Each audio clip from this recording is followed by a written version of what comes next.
जय श्री कृष्णा। राधे राधे दोस्तों आजकल लोगों को होता क्या जा रहा है, लोग लड्डू गोपाल को क्या समझते हैं। हाँ, मुझे पता है, हम सभी लड्डू गोपाल को अपने परिवार का सदस्य मानते हैं, उनसे प्रेम करते हैं। पर क्या इसके बावजूद आपको यह नहीं सोचना चाहिए कि लड्डू गोपाल स्वयं श्री नारायण भगवान श्री कृष्ण के बाल स्वरूप है? कि आप सभी को इतना ज्ञान नहीं है कि हम बाल गोपाल का ध्यान कैसे रखें? दूसरों की देखा देखी लड्डू गोपाल को घर तो लेकर आते हो, पर उनकी सेवा कैसे की जाती है, उनका ध्यान कैसे रखा जाता है? क्या कभी आपने वो सोचा है, लड्डू गोपाल कोई खिलौना नहीं है जो बच्चों के हाथ उन्हें खेलने के लिए दे दी जाए। दोस्तों, आज की यह घटना जब मैं खुद सुनी तो मुझे बहुत दुख हुआ, साथ ही साथ मुझे बहुत गुस्सा भी आया। लड्डू गोपाल के साथ जब ऐसी बर्बरता घटती है, जब ऐसी मार्मिक घटना घटती है, वो भी खुद की लापरवाही की वजह से, तो सच में सुनकर बहुत दुख होता है, बहुत तकलीफ होती है। आज की इस लीला कथा को आप सभी अंत तक जरूर सुनिएगा, तभी आप सभी इस मार्मिक घटना को पूरी तरह से संपूर्ण रूप से समझ पाओगे। दोस्तों, आज की यह लीला कथा हमारे साथ शेयर की है लखनऊ में रहने वाली सुष्मिता जी ने। सुष्मिता जी हमसे कहती हैं कि मेरी शादी को 8 साल हुए हैं, मुझे एक पुत्र संतान है। मैं शादी से पहले ज्यादा पूजा पाठ भक्ति नहीं किया करती थी, पर हाँ, मैं अपने घर पर अपनी मम्मी चाची सभी को पूजा पाठ करते देखती हुई बड़ी हुई हूँ। ऐसा बिल्कुल भी नहीं है कि मुझे भगवान पर विश्वास नहीं है, मैं भी भगवान पर विश्वास करती हूँ, भगवान के आगे हाथ जोड़ती हूँ, पर मूर्ति पूजा करना, उपवास करना, ये सब मुझे ज्यादा पसंद नहीं था। शादी के बाद जब मैं अपने ससुराल आई तो मेरे ससुराल में भी मेरी सासू माँ को बिल्कुल वैसे ही पूजा पाठ करते देखा जैसे मेरे मायके में मेरे मम्मी चाची सभी लोग किया करते थे। पर मेरे मायके में और ससुराल में दोनों जगह लड्डू गोपाल विराजित नहीं थे। मेरे मायके में भी भगवान के चित्रपट की पूजा की जाती थी और मेरे ससुराल में भी भगवान के चित्रपट की पूजा की जाती थी। मेरे मायके में, मेरे ससुराल में, दोनों जगह हर एक त्योहार धूमधाम से मनाया जाता था। जन्माष्टमी हो या शिवरात्रि या फिर दशहरा, धूमधाम से भगवान के चित्रपट की पूजा की जाती थी। सुष्मिता जी कहती है कि यह घटना 2020 की है, जिस समय हमारा देश समेत पूरे विश्व में कोरोना महामारी का प्रकोप था। हम सभी अपने अपने घरों में बंद थे, न हम कहीं बाहर जा सकते थे, न ही बाहर वाले हमारे घर आ सकते थे। उस समय हमारा जीवन मोबाइल फोन के इर्द गिर्द घूम रहा था। दिन भर बस मोबाइल चलाते थे और अपने अपने कमरे में पड़े रहते थे। बाहरी दुनिया से सभी का रिश्ता जैसे टूट चुका था। उस समय मेरा बेटा लगभग 3.5 साल का था। मेरे हस्बैंड और मेरे ससुर जी दोनों जॉब करते हैं। उनका वर्क फ्रॉम होम यानी घर से ही ऑनलाइन काम चलता था। दोनों अपने अपने कमरे में जैसे पूरा दिन लॉक हो जाते थे। घर पर मैं और मेरी सासू माँ यूट्यूब पर वीडियो देखा करते थे, रील्स देखा करते थे, अपने छोटे से बेटे के साथ खेला करते थे और दिन भर मोबाइल में वीडियो देखकर अपना समय व्यतीत करते थे।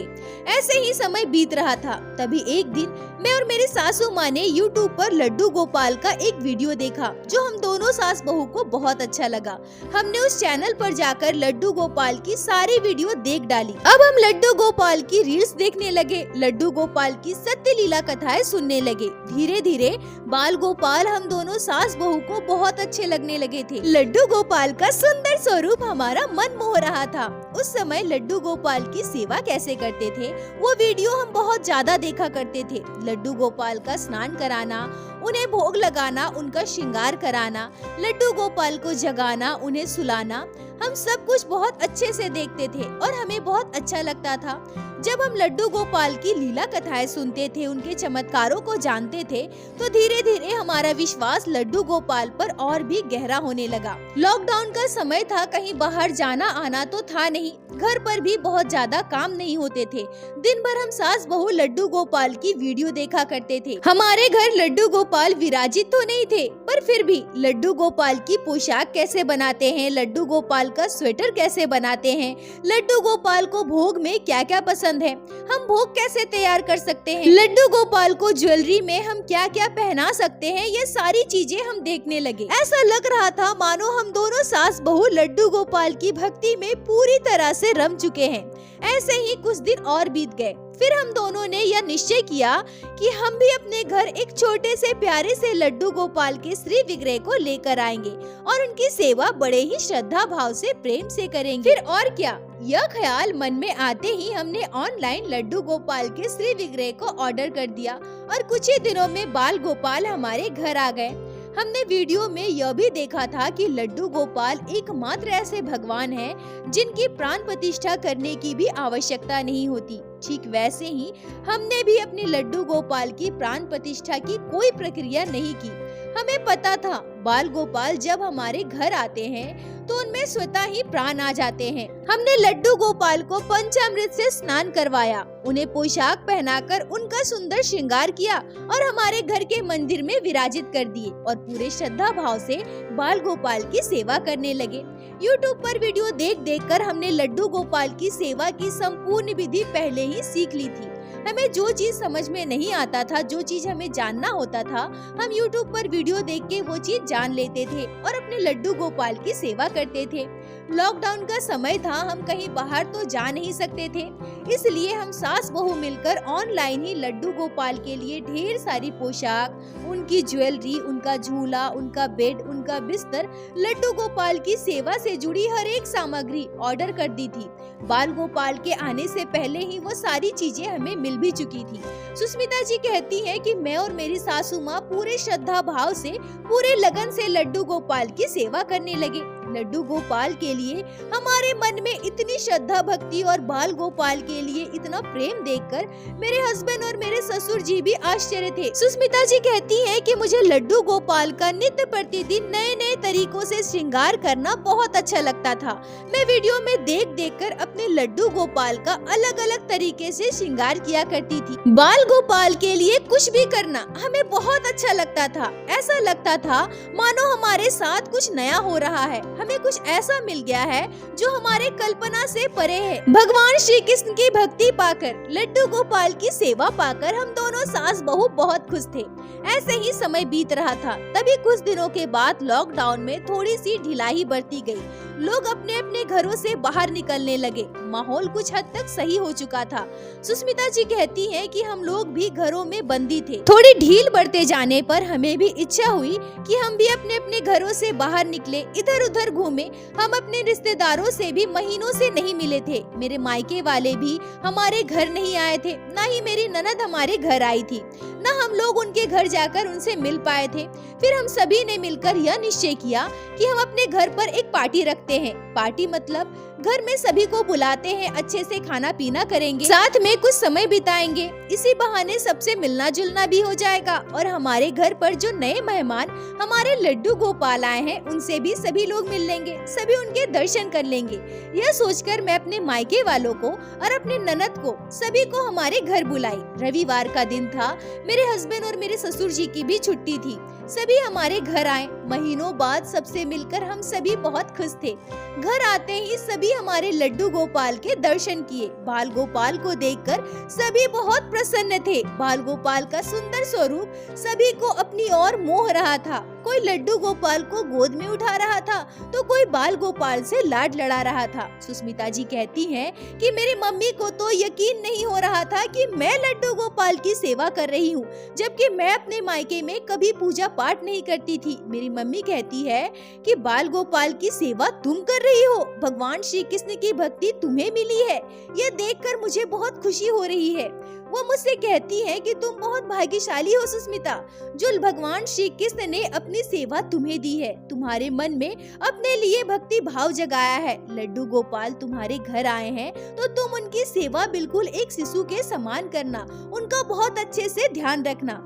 मैंने अपनी मम्मी से कहा कि हाँ मम्मी, आप बिल्कुल भी परेशान मत होइए, मैं और मेरी सासू माँ दोनों मिलकर लड्डू गोपाल का एक बच्चे की तरह ध्यान रखते हैं। सुस्मिता जी कहती हैं कि हम लोगों ने दिन भर खूब मस्ती की, अच्छे से खाना पीना हुआ, सभी एक दूसरे से मिलकर बहुत खुश थे। मेरा बेटा, मेरा भाभी का बेटा, मेरे ननद की बेटी, सभी बच्चे आपस में खूब मस्ती कर रहे थे। क्योंकि मेरे ननद का ससुराल मेरे मायके और हमारे घर के बीच की दूरी बहुत ज्यादा नहीं थी। शाम को सभी अपने अपने घर वापस जाने वाले थे, पर तभी अचानक से तेज बारिश शुरू हो गई। सभी बाइक से आए थे। ऐसे में अगर बाइक से घर वापस जाते तो सभी भीग जाते। हमने उन्हें जाने से रोक लिया। हमने कहा कि छोटे छोटे बच्चे के साथ बारिश में घर कैसे जाइएगा, भीग जाइएगा, बच्चे बीमार पड़ जाएंगे।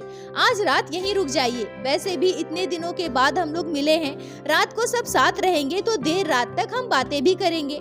सुष्मिता जी कहती हैं कि सभी ने हमारी बात मान ली और बारिश की वजह से हमारे घर रुक गए।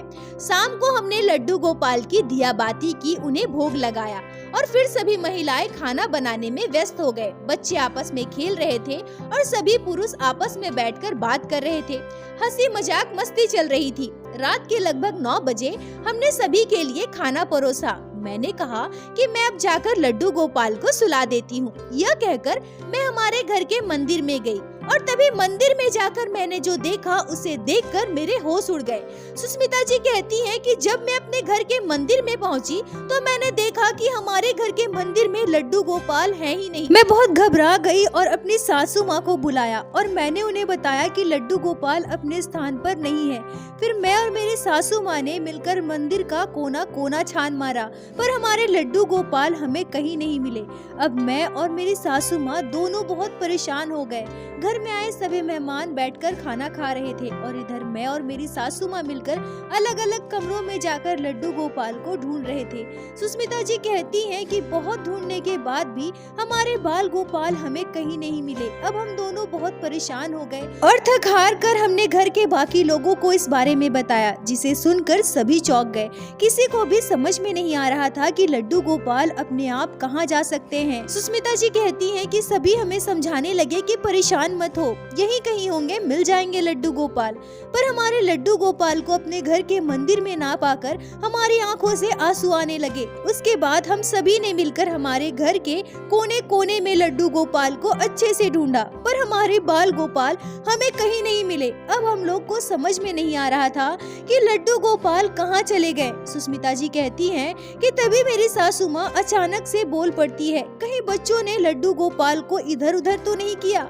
सुष्मिता जी कहती हैं कि यह सुनते ही मैं दौड़कर अपने घर की छत की ओर भागने लगी। बाहर बहुत तेज बारिश हो रही थी। इस बात का भी मुझे होश नहीं था कि अगर मैं बाहर जाऊंगी तो भीग जाऊंगी। मेरे पीछे सभी जाने लगे, मुझे रोकने लगे कि बाहर मत जाओ, भीग जाओगी। पर मैं दौड़कर छत की ओर भाग गई। पागलों की तरह इधर उधर लड्डू गोपाल को ढूंढने लगी, क्योंकि बच्चे सुबह से छत पर खेल रहे थे। मुझे ऐसा लग रहा था कि कहीं हमारे बच्चों ने लड्डू गोपाल को इधर उधर तो नहीं रख दिया। बाहर इतनी तेज बारिश हो रही है, कहीं मेरे छोटे से बाल गोपाल भीग तो नहीं रहे। पर दुर्भाग्यवश छत पर भी मेरे लड्डू गोपाल नहीं थे। मैं रोते हुए घर वापस आई। सुष्मिता जी कहती हैं कि मैं इतनी रो रही थी मानो मेरी कोई कीमती चीज मुझसे दूर हो गई हो। मेरी सासू माँ मुझे चुप करा रही थी और साथ ही साथ वो भी रो रही थी। मैं कमरे में गई और अपने कपड़े बदले। हमारे घर इतने सारे मेहमान आए हैं, हम सभी खुशी मनाने के लिए एक जगह एकत्रित हुए थे। पर ये क्या, हमारी खुशियाँ गम में बदल गई। हमारे लड्डू गोपाल कहीं चले गए। सुष्मिता जी कहती हैं कि मैं और मेरी सासू माँ बार बार घर में इधर उधर लड्डू गोपाल को ढूंढ रहे थे। जहाँ हम ढूंढ चुके थे वहाँ जाकर बार बार ढूंढ रहे थे। मन नहीं मान रहा था। मन में बार बार एक ही बात आ रही थी कि हो सकता है मेरे लड्डू गोपाल यहीं कहीं हो, हमारे बाल गोपाल हमें मिल जाए। पर हमारे छोटे से कन्हैया हमें कहीं नहीं मिले। रात के 12:30 बज गए। रोते रोते हमारा हाल बुरा हो गया था। तभी मेरे ससुर जी कहते हैं कि हो सकता है बच्चे लड्डू गोपाल को लेकर बाहर चले गए हो और कोई उनके हाथ से लड्डू गोपाल को ले लिया हो। बच्चे अभी छोटे हैं, उन्हें इतना ज्ञान नहीं है, पर तुम लोगों को तो ध्यान रखना चाहिए था ना कि छोटे बच्चे के हाथ लड्डू गोपाल को नहीं देना है। अब हम किससे पूछे, इतनी रात को कहाँ जाएं, लड्डू गोपाल को कहाँ ढूंढे? और कोई अगर लड्डू गोपाल को लेकर भी गया है तो क्या वो हमारे लड्डू गोपाल हमें वापस देगा? सुष्मिता जी कहती हैं कि मेरे ससुर जी की बात सुनकर मैं और मेरी सासू माँ और दुखी हो गए। हमें अपने गलती का एहसास हो रहा था। हमें भी यही लग रहा था कि हमें बच्चों का ध्यान रखना चाहिए था। बच्चे लड्डू गोपाल को गोद में लेकर इधर उधर घूम रहे थे। हमें उन्हें ऐसा करने से रोकना चाहिए था। अब हमारे बाल गोपाल हमसे दूर जा चुके हैं। जरूर लड्डू गोपाल को कोई लेकर गया होगा। अब हमें हमारे बाल गोपाल कभी वापस नहीं मिलेंगे। यह सोचकर हम और दुखी हो गए। लड्डू गोपाल को वापस पाने की जो उम्मीद थी वो भी कहीं अब खो चुकी थी। हम सभी ने यह मान लिया था कि बच्चे लड्डू गोपाल को लेकर बाहर गए होंगे और कोई हमारे बाल गोपाल को लेकर चला गया होगा। रात का समय है, हम किससे पूछें, कहाँ जाएं? हमारे बच्चे भी उस समय सो रहे थे और सभी 3-4 साल के छोटे छोटे बच्चे थे। उनसे हम कुछ पूछते तो क्या वो हमें बता पाते? सुबह होने का इंतजार करने लगे। मन में एक उम्मीद थी कि शायद हमारे बाल गोपाल हमें वापस मिल जाए, शायद बच्चे हमें कुछ बता पाए। सुस्मिता जी कहती हैं कि तभी मेरे ससुर जी ने कहा कि अभी सब सो जाओ, रात बहुत ज्यादा हो गई है। सुबह हम फिर से लड्डू गोपाल को ढूंढेंगे, बाहर जाएंगे, आस पड़ोस के लोगों से पूछेंगे, शायद हमारे लड्डू गोपाल हमें वापस मिल जाए। फिर हम सभी अपने अपनी जगह पर सोने के लिए चले गए। सुस्मिता जी कहती हैं कि मुझे बिल्कुल भी नींद नहीं आ रही थी। मैं अपने कमरे में लेटे लेटे रो रही थी। तभी रात के लगभग 1:30 बजे मैं अपने कमरे से बाहर आती हूँ और मैं देखती हूँ कि मेरी सासू माँ हॉल में बैठी है और मैं भी उनके पास जाकर बैठ जाती हूँ। मेरी सासू माँ बहुत उदास थी, मैं भी उनके पास जाकर बैठ गई।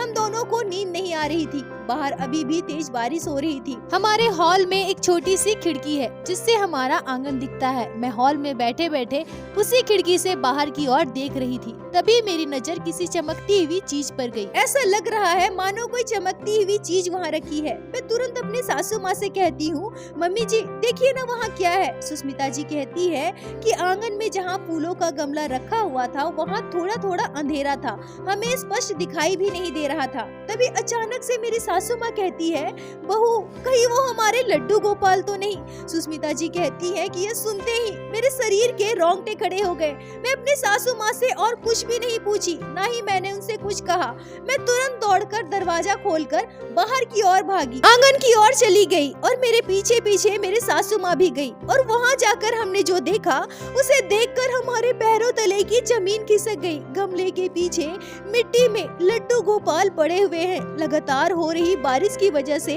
लड्डू गोपाल पूरी तरह से कीचड़ में सन चुके हैं, पूरी तरह से भीग चुके हैं। सुस्मिता जी कहती हैं कि कड़कती ठंड में ऊपर से बारिश हो रही है। जहां हम सभी ने स्वेटर पहन रखा है, जैकेट पहन रखा है, वहीं मेरे छोटे से बाल गोपाल मिट्टी में सने हुए रात भर बारिश में भीग रहे थे।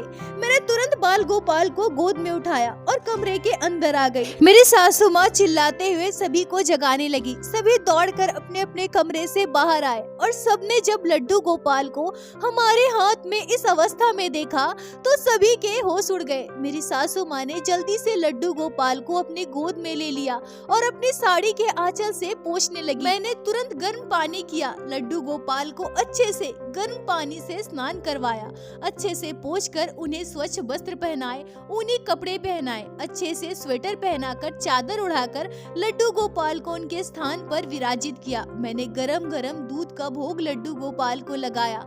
रात के 2 बज रहे थे। हमने लड्डू गोपाल को उनके बिस्तर पर अच्छे से गर्म कंबल उड़ाकर सुला दिया। सुस्मिता जी कहती हैं कि मैं और मेरी सासू माँ बहुत रो रही थी। हमें अपने आप पर गुस्सा आ रहा था कि हम अपने बाल गोपाल का अच्छे से ध्यान नहीं रख पाए और हम सभी को यह यकीन था कि लड्डू गोपाल को जरूर बच्चों ने ही खेल खेल में वहाँ छुपा दिया होगा और इसमें बच्चों की भी कोई गलती नहीं थी। आज हम बड़ों की वजह से बच्चों से यह गलती हो गई है, यह पाप हुआ है और साथ ही साथ हमारे लड्डू गोपाल को इतना दुख झेलना पड़ा, इतनी तकलीफ झेलनी पड़ी। घर में इतने लोगों के होते हुए मेरे बाल गोपाल के साथ इतनी बड़ी घटना घट गई। सुस्मिता जी कहती हैं कि मुझे यकीन है कि बच्चों के हाथों जो गलती हुई है उसकी सजा मेरे कान्हा उन्हें नहीं देंगे, पर हो ना हो हम बड़ों के द्वारा जो पाप हुआ है उसका क्या उसकी सजा हमें नहीं मिलेगी? हमने यह कैसे होने दिया?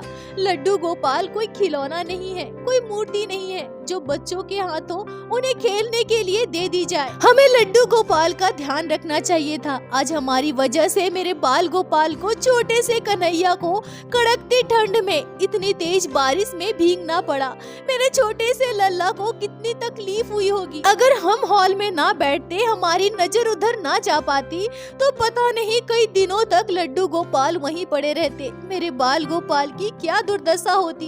यह सोचकर हमारी आंखों से लगातार आंसू बह रहे थे। सुष्मिता जी कहती है कि सुबह हमने बच्चों से पूछा पर कोई हमें कुछ भी नहीं बता पा रहा था।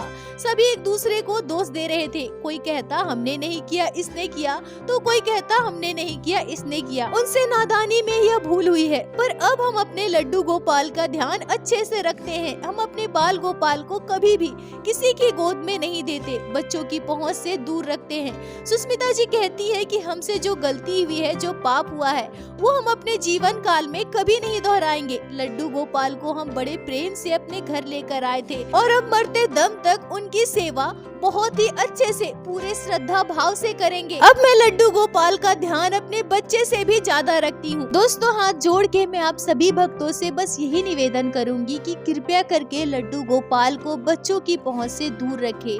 बच्चे नादान होते हैं, उन्हें ज्ञान नहीं होता, पर हम बड़ों की ये जिम्मेदारी है कि हम बाल गोपाल का पूर्ण ध्यान रखें। लड्डू गोपाल कोई खिलौना नहीं है, वो भगवान है। इस बात को हमेशा स्मरण रखिएगा और एक बार मेरे साथ प्रेम से कहिए, बोलो बाके बिहारी लाल की जय, लड्डू गोपाल की जय, जय जय श्री राधे। दोस्तों, यदि आप लोगों को आज की यह लीला कथा अच्छी लगी हो, आपके हृदय को स्पर्श की हो, तो कृपया वीडियो को लाइक करके अपने दोस्तों के साथ शेयर अवश्य करें, जिससे बाकी भक्त भी लड्डू गोपाल की इस अद्भुत लीला कथा को श्रवण कर सके। और हमारे चैनल को सब्सक्राइब करें, जिससे प्रतिदिन आप लोग हमारे चैनल पे श्री बाके बिहारी श्री लड्डू गोपाल की लीला कथा सुन सके। दोस्तों, यदि आपके जीवन में घटी हो कोई भी चमत्कारी घटना या लड्डू गोपाल ने कभी भी की हो कोई भी लीला जिसे आप हम सभी के साथ शेयर करना चाहते हैं, तो कृपया हमें इंस्टाग्राम पे मैसेज करें। हम आपसे कांटेक्ट करेंगे और आपकी उस लीला कथा को हमारे चैनल पे बाकी सारे भक्तों के साथ शेयर अवश्य करेंगे। लड्डू गोपाल की कृपा आप पर और आपके पूरे परिवार पर बनी रहे। राधे राधे दोस्तों।